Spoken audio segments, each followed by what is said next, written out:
Right, I think it's 4 o'clock and time for the Murray City Redevelopment Agency for Tuesday, May 17th, 2022.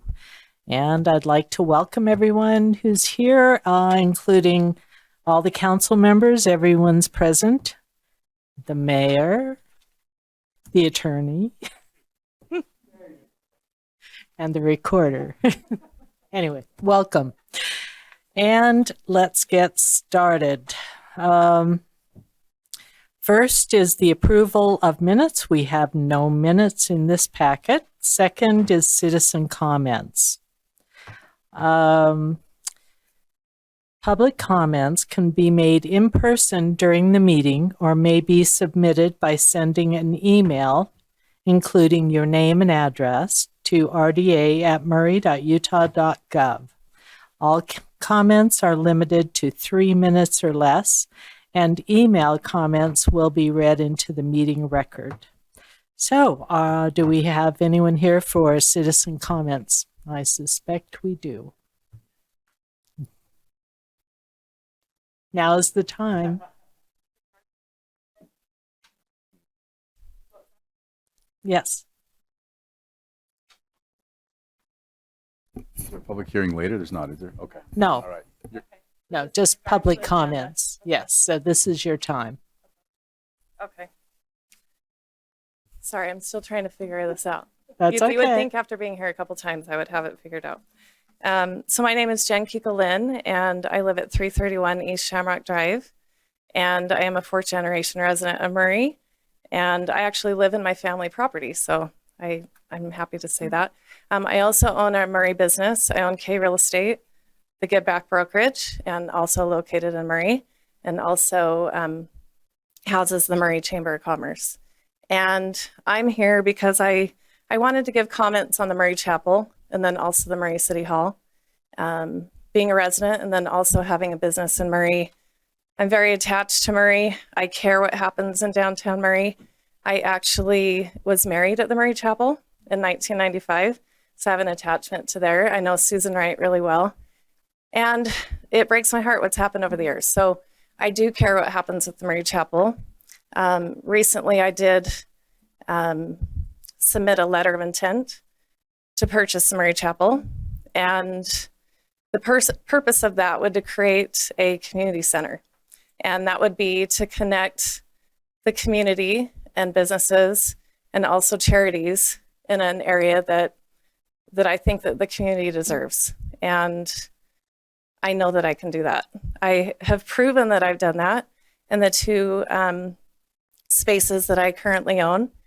And I think that, this property going to a Murray resident would just be such a blessing to the community. And I think to Susan Wright. And I know I'm that person. It's an emotional purchase, I think, as well, because I do care. And my position is, or my company is in a position that I can do that.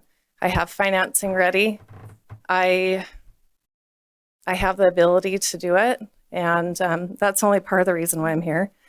But I think the main thing that I want to deliver is that this would be a space for the community. It would not be for my business. I could utilize the basement for maybe my business, but the main purpose of the main floor would be for the community. It could be a space that could be rented out and given back. I actually would want to call it the Give Back and Connect Center because this would be a space that would be given back to you. I didn't think I would get emotional about this. I'm also here for the City Hall. I actually went to elementary here when it was Arlington. I have a scar on my hand to prove that I was rolling down the hill in the back. I got a piece of glass stuck in my hand. I have great memories of being here before we were transferred to Parkside Elementary. And again, I care what happens to the City Hall as well. And I bring that up because I know that you're looking for a real estate broker to represent you on both of these sales. And I do have a commercial designation. So I would love to have a part in the sale of the Murray City Hall, but also the chapel. And again, Okay. the chapel is a personal purchase. Your time's it. up. Thank Thank you. you. Thank you. Appreciate your input. Here is. Yep.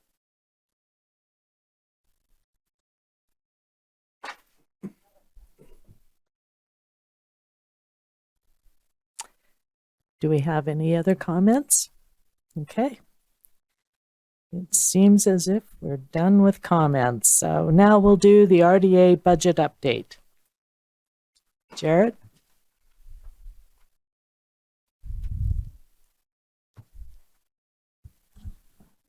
This was just a Brenda. quick, we just wanted to give a quick update on the budget for the RDA.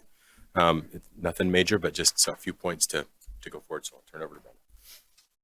So just to get you to know what the schedule is, the RDA budget has been included in all of the budget documents that you have been receiving, even though it is approved by this body and not by the city council.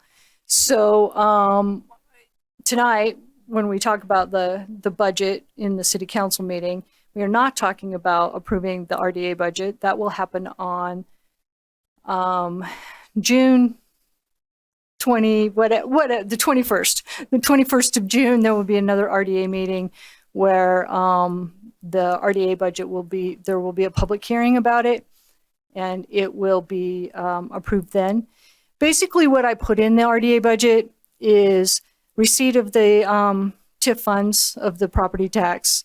I put as an expense the portion of that property tax that should be used for low-income housing. And then in the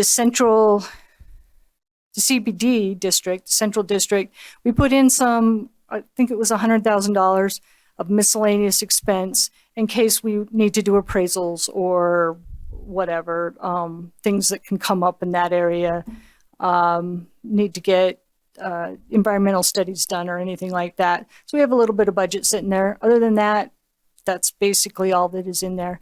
And then the budgets to send to the school district and to the people that we owe money to for fire clay, because there are contracts out there that we have to repay them. And that's it. That's all that's in that budget. Okay, any questions for Brenda? Okay, thank you. All right, number 4 is to consider a resolution authorizing an agreement to engage a real estate brokerage and marketing firm for services related to the Murray Chapel properties. Jared Hall. Thank you. So this resolution is to authorize us to engage a real estate brokerage to find a buyer or work with a buyer for the Murray Chapel. The resolution that you have references some deed restrictions that would be part of that. Any purchase of the property. We talked about that before, but just to really cover them quickly, that the building would not be removed. So anyone buying it would agree to this ostensibly, that the building wouldn't be demolished or altered significantly, that it would be used and not sit vacant, and that it would be that would be for a term of 50 years, and that the city would retain first rights of refusal on any sale back after that. That lets us keep, if someone's not able to keep that bargain up, that the building stays, then we can reconsider that if we have the option to buy the building back in that event. So really all this does is move us forward on the potential sale of the Murray Chapel, but with those restrictions, with those deed restrictions in place. You have any questions for us about that resolution?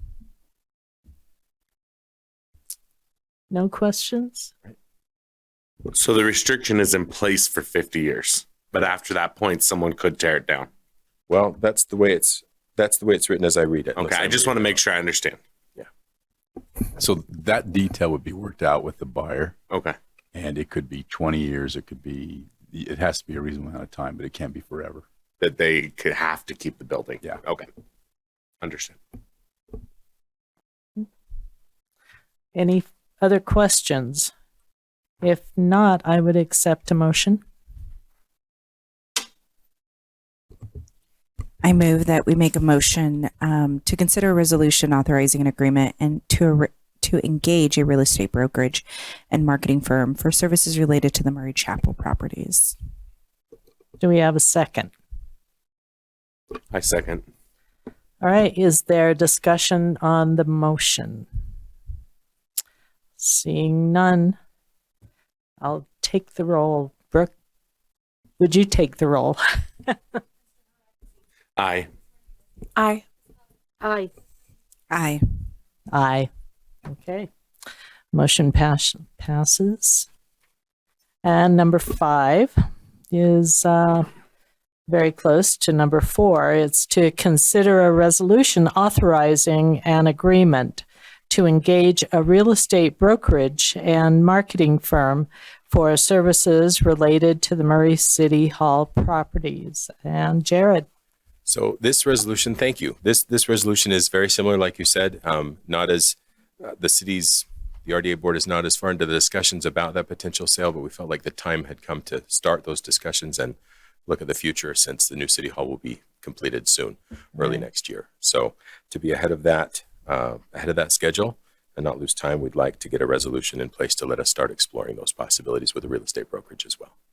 Great, thank you. I think it's a good idea to be proactive rather than waiting till the last second. So, anyway, any comments, questions for Jared? May I just add? Yes. It is possible that we may combine. Oh, and have good. one real estate broker do both properties. That's the thought. But Kinda we wanted makes to make sure sense. that we separate those out so that you are clear that you're gonna have a real estate broker for each of the properties at least. Yeah. And we have no deed restrictions on this one, correct? Initially, Not yet. No, Okay. we don't have any. Good. We haven't. we're not saying don't tear the building down for 50 years. Okay. Just making sure. But if that is something that you would want, I think it's also fair to say that we'll have discussion on that as well in the future. The resolution wouldn't necessarily preclude that in the future, no. Okay. If there are no further questions, I would take a motion. I'll make a motion that we approve a resolution authorizing an agreement to engage a real estate brokerage and marketing firm for services related to the Murray City Hall properties. I'll second. Okay, we have a motion and a second. Is there discussion on the motion? Okay, seeing none. Brooke, would you take the roll? Aye. Aye. Aye. Aye. Aye. Okay. Motion passes. Now we are at number 6, which is Y2 Analytics. That is a review of the final draft of the public opinion survey for the area between State Street to Poplar Street and 48 South to 5th Avenue within the Central Business District Urban Renewal Area. Y2?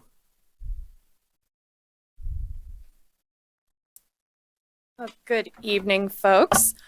We just wanted to go over the questionnaire draft with the board to make sure that everyone's sort of aware of the questions that we're asking and ensure that we haven't missed any specific areas of interest that the council wants to understand as we're exploring the residents' attitudes toward downtown Murray in general and Block 1 specifically. So you all received a copy of the questionnaire draft in the agenda. I am just going to do a quick overview of sort of the structure of the survey so that we have a chance to hopefully move pretty quickly here. But I will address specific questions as needed if we get to those. So for the flow of the survey overall, we start with a few warm-up questions to get residents in the right frame of mind for answering some more specific questions about attitudes towards the city, their quality of life, things that affect them on a day-to-day basis. So we have a few things that are a good basis for comparison for other cities, as well as, again, just some good softball questions to get residents warmed up and ready to answer some of the more difficult or more nuanced questions that we're asking. So that's the first couple pages of the survey here is going to be some of those introductory questions. Starting on page 2 towards the bottom, we start to ask specifically about downtown. So we're presenting residents with a map of the survey to see what area they consider downtown Murray. I think that's instructive when we're talking about what downtown Murray is and what it means to residents. And then asking residents to evaluate the downtown area across a variety of metrics for the next couple pages there. Then on page 4 is where we start to get into block 1 specifically. So asking how important various aspects of block 1 are to residents, how they would rate things currently and what they would like to see in block 1 or the surrounding area as the city is looking to develop the space. We also ask residents whether they would support the city investing in the block 1 area. So at the bottom of page 4, top of page 5 is where we start to get into that specifically. So we're presenting the scenario to residents. The city currently owns the block 1 property. Would residents support or oppose the redesign of that block? And then getting some open-ended responses as to why they would support or oppose that redesign. And then we present residents with a couple trade-offs because I think it's important to understand not just whether residents would like to see that area redeveloped, but whether residents are willing to pay to see that area redeveloped. So we're trying to get a sense of whether residents would like to see property tax levels remain stable and have the city sell that block to a private developer so there's less city investment, but also less city control, or if residents would rather have an increase in property taxes to support the redevelopment of the block 1 area. So that's some of the trade-offs we're presenting here. And then we have some priorities for the types of things that residents would like to see in block 1 were it redeveloped, how important various aspects of potential development are, and then a few more trade-off questions looking at the types of things that could fit into the downtown area in Murray when we're talking about open space versus commercial or residential space. If residents are interested in seeing more restaurants, what types of restaurants are they looking for? More chain or franchise restaurants or more local sort of mom and pop feel places? So helping us understand the character that residents would like to see in the downtown Murray area. And then the last heavy lifting section of the survey is a little bit difficult to explain in a Word doc draft format. So bear with me for a moment. Starting on page 7, at the bottom of page 7, we have a conjoint exercise, which is basically presenting residents with a complete package made up of a variety of components. And all of those components are randomized so that we're presenting a unique package, pitting it against another unique package, and asking residents to choose which package they prefer rather than having them evaluate their priorities and preferences for each individual aspect of that package. So you can see on page 8, we have all of the various aspects of each option. So appearance, uses, building height, parking, atmosphere. Those are the sort of features we would be varying. And then there are different options or different levels within each of those features. So for example, for building appearance, we could have storefronts less than 20 feet away from the sidewalk and road surface, so really right on the street front, or buildings set back a little bit further from the sidewalk and the road surface. Those are just the two options for, again, that appearance feature. Those would be randomly assigned along with all of the other features. So the options with which residents are presented are, again, sort of unique combinations of all of these different aspects of what development downtown could look like. And then, again, instead of asking residents to rate how important each of these aspects are, they just make a choice between package 1 and package 2. And that exercise is repeated a few times. It's relatively simple for residents and survey respondents in general to understand, to pick which package they would most prefer. And then on the back end, there are some statistical analysis tools we can use to help us determine which individual feature options were driving residents' preferences. So we'll be able to get a lot more granular results, but asking residents a relatively simple question, trying to reduce the cognitive burden as much as we can while getting as much bang for our buck as we can with this particular exercise. Then page 9, we get into some image tests. So we've asked questions about what types of things residents would prefer, what features of downtown they would like to see. But I think some of the visual preferences are going to be really helpful in understanding what residents mean when they think of tall buildings or different stories of buildings. Not everyone's going to know the difference between a 3-story and a 5-story building without seeing some sort of example. So different images of streetscapes, different images of architectural styles. So if we're looking at preferences between something more historical or something more modernized, those are some of the things that we want to look at, both, again, earlier in the survey when we're asking explicitly, but implicitly when we ask residents how appealing they find or which images they prefer in this visual preference test. And then we also want to do a little bit of comparison with some comparable commercial centers in other neighboring cities. So we chose the 9th and 9th area in Salt Lake City, the Holiday downtown area, and the Sugar House sort of commercial center as potential sources of inspiration. And we'll just have residents indicate what pieces of those images or aspects of that downtown-esque space they find appealing or what things they dislike about those areas. And then the last couple pages here are just our demographic questions to ensure that we have a representative sample of residents according to the census population estimates for the city of Murray. So with that very quick overview, does it sound like there's anything we've missed? Okay, Kyrene, thank you very much. Council, feedback for Kyrene? So those all look fine to me. I'm not a survey expert. I would just want to ask for the sake of the public, who I've gotten lots of emails of question ideas and that kind of thing. Can you talk a little bit about what you have to keep in mind when you create a survey or survey questions that someone who's not an expert in surveys might not be aware of?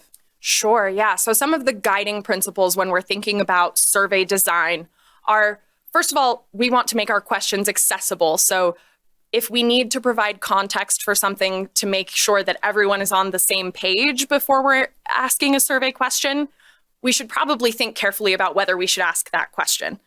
In this case, there are some things that we need to provide specific context about. Like when we say block 1, what are we talking about? So in that case, there are usually visual aids, some sort of background information that we'll provide to residents, but we want to keep that as accessible as possible. So that's sort of principle 1, just making sure that everyone has an appropriate frame of reference to answer these questions.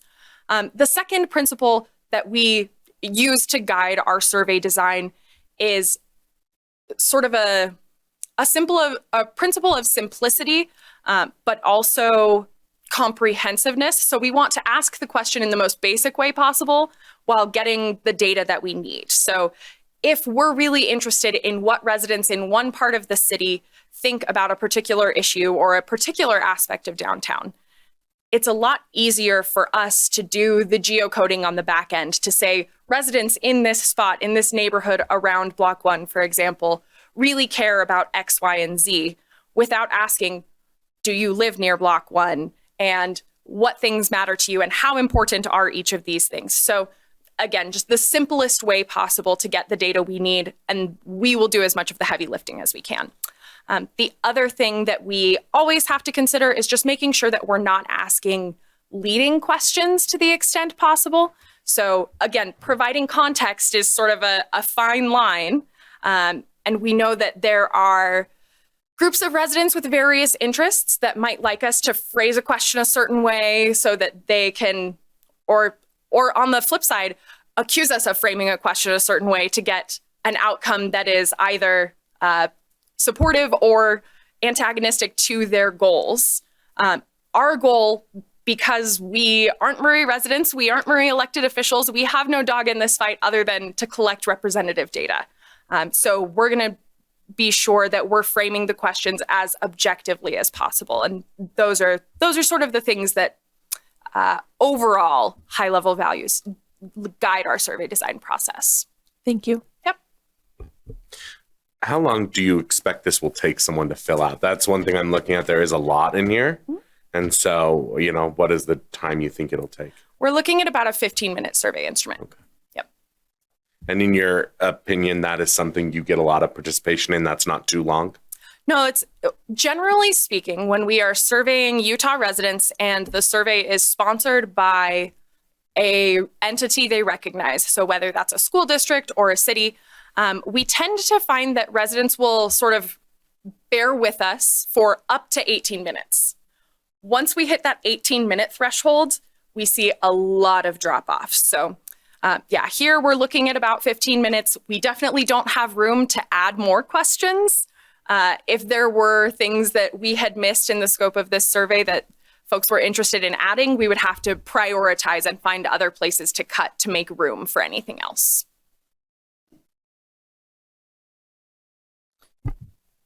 Okay.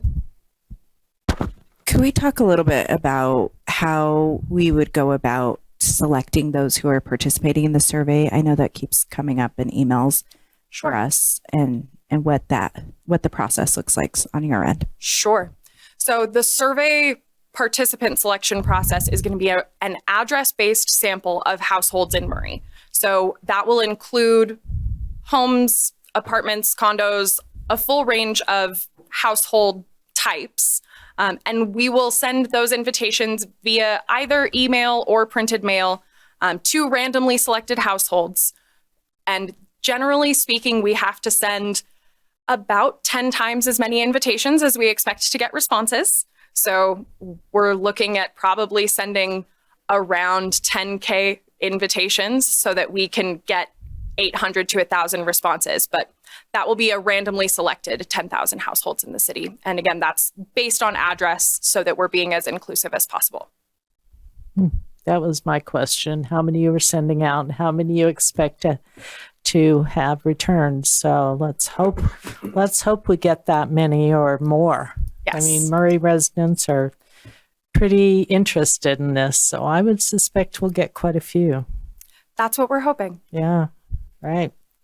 Other questions for Kyrene? No, and I want to say I really appreciate being able to have the very many conversations even at the conference, and really just seeing what other cities have done for their areas and kind of looking at those surveys. I know it wasn't privy to everybody on the board, but Diane and I were able to look at that and kind of go into detail. So it's come a long ways. I personally would have loved a little bit more interaction in person, but given the situation and given, everything, I think this is a good start. And to see because we've never done this before. So thank you for helping me along that process. Of course, my pleasure. Yes, thank you. We appreciate your expertise. And anyway, if there are no more questions, we'll just say have at it. Great. We'll get things finalized here and programmed, and we'll be getting invitations into the field. Actually, now that I'm looking at the calendar, post Memorial Day weekend, probably, because we're creeping up on that pretty quickly. We could get into the field this week, but then we have the Memorial Day holiday sort of breaking up our fielding period. So I would guess that our best bet is to wait until after that Memorial Day weekend. We'll get invitations sent out to residents and have data collection completed by mid-June. That was my next question. When would you come back with the survey results? Yep. So we'll have data collection done by mid-June. We usually need 3 to 5 days for the data cleaning and weighting, and again, ensuring that our numbers look right in terms of the demographic composition of the survey. We'll also be monitoring those things as we're in field with the data collection, but once we come out, we'll just want to make sure that we have a good representative picture. So about 3 to 5 days after that fielding process, we'll deliver initial results, and then we will have a full presentation to bring before this group, but by, I would guess, the end of June. Wow, okay. That's awesome. Thank you. Oh my goodness. Yeah. That'll be so helpful. Thank you. We really appreciate your doing this and of course. Thank you so much. Your expertise. Okay. Well, I guess that's it. Jared, we have anything? I walked all that way to say, no, I don't have anything else for you. But I did, we got through things quicker than I'd anticipated, so apologize. If you have any general questions for me, I'm happy to field them, but other than that. Oh. A meeting. Oh, yeah. We didn't, yeah, I was thinking, and well, we were both thinking that it might be a good idea to go over the MCCD. And, over the zoning? right. Okay. Over the zoning. And we can't do it right now. I recognize that, but if we could we schedule something? Absolutely. We have the planning meeting coming up next week, end of the week, Thursday, I believe. And I've got, actually, the other thing I can tell you is we have the maps that you'd asked for as a group of the city-owned properties in the city. Great. Sounds funny to say. That's ready. It's in segments so you can zoom in and stuff. Zach's been working on that. Okay. I'll give that to you at the planning meeting, and then we can talk about what to do with that going forward. But that's a good segue to the MCCD discussion. Let's talk about it for that planning meeting. You bet. Thanks for If you want to talk about it reminding for me half an of hour, we can. I can talk to you about it. Can I ask a question just about the RDA in general? I would be looking for information just on how much longer the RDA is in effect, what happens when the RDA ends, and what's the typical amount of time frame it takes for us to start getting tax dollars on a project to the RDA that we can then turn around and for the developer. So those are all different per RDA area. All of those factors are different depending on the area that you're talking about. Okay. Brenda had some good information about that not that long ago. I can forward that to you. Thank you. And give you updated versions of that. But it's different for every area. So, but yeah, I just want to, as we think about the future and what we have left, that would be good information to have. Yeah. The shortest fuse on anything that's really active and imperative right now is in what's called the Central Business District RDA area, which is the one you're sitting in right now. Okay. That's why we're focused on that. So, All right. good question. Okay. I'll be quiet and sit down. Okay. We're adjourned.